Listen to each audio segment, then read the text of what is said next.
Friends, this is Sonia Sharma. Welcome back to my channel Study with Kanha ji. Dear students, मैंने आपको अपनी पिछली video में बताया कि एक साम्राज्य क्या होता है, ठीक है, वंश प्रणाली क्या होती है. ओके, मतलब एक जो राज्य होता है वो साम्राज्य से कैसे भिन्न होता है. हमने पढ़ा कि साम्राज्य का जो प्रशासन है वो कैसा होता है. तो स्टूडेंट्स, आज जो हम इस वीडियो में पढ़ेंगे हम अशोक के बारे में. ओके, बहुत इम्पोर्टेंट टॉपिक है स्टूडेंट्स, ध्यान से आपको पढ़ना है और ये आपकी हर एग्ज़ाम के वे से देखोगे तो बहुत इम्पोर्टेंट रहने वाला है ऑल कॉम्पिटिटिव एग्ज़ाम के लिए. तो प्लीज़ वीडियो में एंड तक ज़रूर बने रहें. चलिए स्टार्ट करते हैं आज का अपना टॉपिक, अशोक. ठीक है, अशोक क्या थे कि अशोक एक अनोखा सम्राट. अच्छा, मैंने आपको बताया था कि जो अशोक थे वो कौन से वंश से रिलेटेड थे भाई. अशोक जो थे ना वो थे मौर्य वंश से. ठीक है, अशोक कौन से वंश से थे भाई, मौर्य वंश से.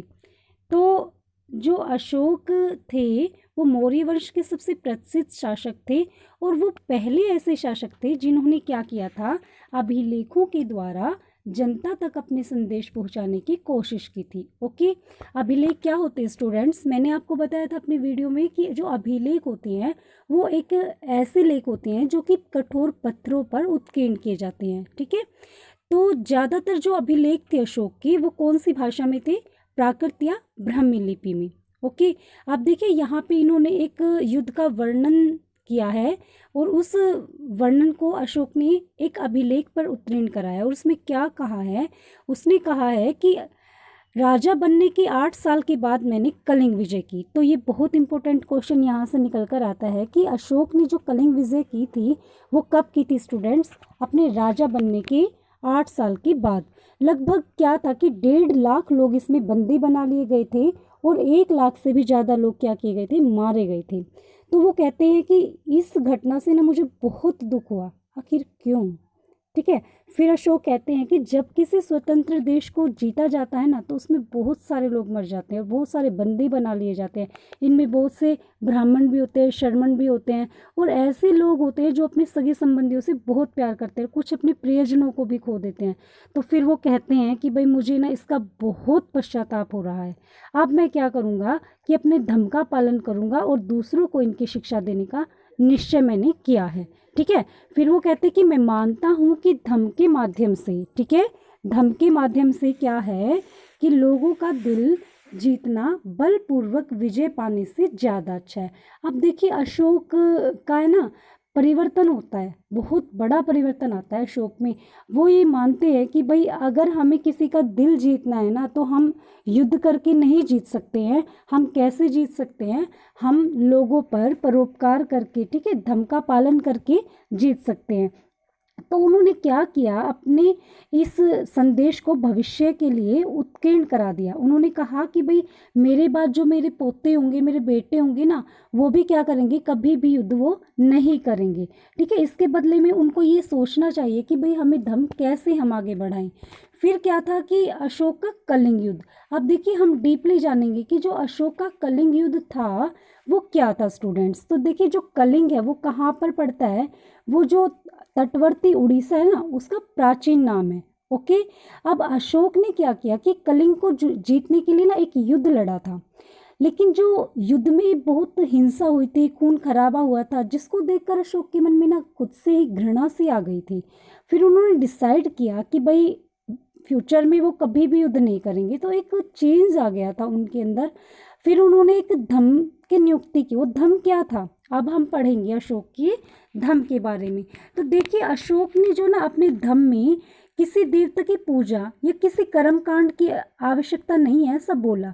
उन्हें लगता था कि जैसे पिता अपने बच्चों की केयर करते हैं ना, एक शिक्षा देते हैं, वैसे ही उनका भी ये कर्तव्य बनता है कि वे अपनी प्रजा को जो है निर्देश दें. वो किसके उपदेशों से प्रेरित थे बच्चों, बुद्ध के उपदेशों से. ठीक है, अब देखिए कई समस्याएं थी जिनके लिए उनमें संवेदना थी. अब क्या था कि उनके साम्राज्य में अलग अलग धर्मों को मानने वाले लोग रहते थे, जिससे क्या होता था कि कई बार ना टकराव की स्थिति पैदा हो जाती थी, कई बार जानवरों की बलि चढ़ाई जाती थी, परिवार और पड़ोसियों के बीच में कुछ झगड़े भी हो जाते थे.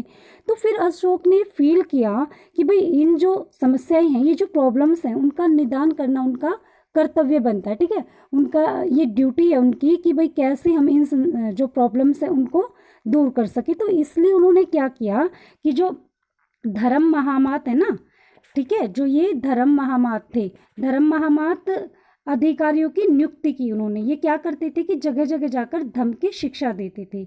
अब इसके लिए इसके अतिरिक्त जो अशोक है उसने क्या किया कि अपने संदेश कई स्थानों पर स्तंभ और शिलाओं पर खुदवा दिए। उससे क्या होता था कि जो राजा के संदेश हैं वो लोगों को पढ़कर सुनाए गए, उन लोगों को जो कि खुद नहीं पढ़ सकते थे। और कौन सुनाते थे? ये अधिकारी सुनाते थे। अब फिर देखिए, बहुत इंपॉर्टेंट क्वेश्चन है, ये सीटेट में कई बार रिपीट हुआ है कि जो अशोक के धम्म के विचारों को प्रसारित करने के लिए दूत भेजे गए थे वो कहाँ कहाँ पे भेजे गए थे? तो बच्चों वो जो है सीरिया, मिस्र, ग्रीस और श्रीलंका में भेजे गए थे। बहुत ध्यान से आपको पढ़ना है, कहाँ पर भेजे गए थे? सीरिया, मिस्र, ग्रीस और श्रीलंका में। अब क्या किया उन्होंने? सड़कें भी खुदवाई, सड़कें बनवाई, कुएं खुदवाए, विश्राम गृह बनवाए। मतलब उन्होंने बहुत परोपकार किया, ठीक है। मनुष्य और जानवरों की चिकित्सा की उन्होंने व्यवस्था भी की। तो इससे क्या था कि जो अशोक ने अपने धम्म के अंदर बहुत अच्छी अच्छी चीज़ों को उन्होंने फॉलो करना स्टार्ट कर दिया था। अब उन्होंने किसी प्रकार का कोई युद्ध ना करे ऐसा उन्होंने माना। फिर क्या था कि अपनी प्रजा के लिए अशोक के संदेश क्या थे? लोग जो है विभिन्न अवसरों पर क्या करते थे? अनुष्ठान क्या करते थे। फॉर एग्जाम्पल कि जो वे बीमार होते थे तो उनके बच्चों का विवाह होता था, जब बच्चों का जन्म होता था, जब यात्रा शुरू करते थे, तब वे तरह तरह की जो है अनुष्ठान करते थे। ये कर्मकांड किसी काम के नहीं है, ठीक है। अब क्या करते थे कि जो लोग हैं वो दूसरी रीतियों को माने तो ज़्यादा फलदायी होगा। ये अन्य प्रकार की रीतियाँ क्या हैं? अब देखिए, ये है कि अपने दास और नौकरों के साथ अच्छा व्यवहार करना, बड़ों का आदर करना, सभी जीवों पर दया करना, ब्राह्मणों तथा शर्मणों को दान देना। तो ऐसे उन्होंने, आप जूम करके पढ़ लेना कि जो है बहुत अच्छी अच्छी जो संदेश थे वो उन्होंने अभिलेखों पर खुदवाए थे। तो देखिए, भारत के जो प्रथम प्रधानमंत्री है पंडित जवाहरलाल नेहरू, उन्होंने भी जो है उनके धर्म आदेश आज भी हमसे एक ऐसी भाषा में बात करते हैं जिसको हम अच्छे से समझ सकते हैं या जिनसे हम कुछ सीख सकते हैं। तो देखिए स्टूडेंट्स, नीचे आपको कुछ लिपियां दिखाई दे रही हैं, ये आप अच्छे से पढ़ लेना कि कौन सी हिंदी में देवनागरी लिपि है, कौन सी बांग्ला की है। तो आज के लिए इतना स्टूडेंट्स, ये यहाँ पर एंड होता है आपके चैप्टर का। Thank you.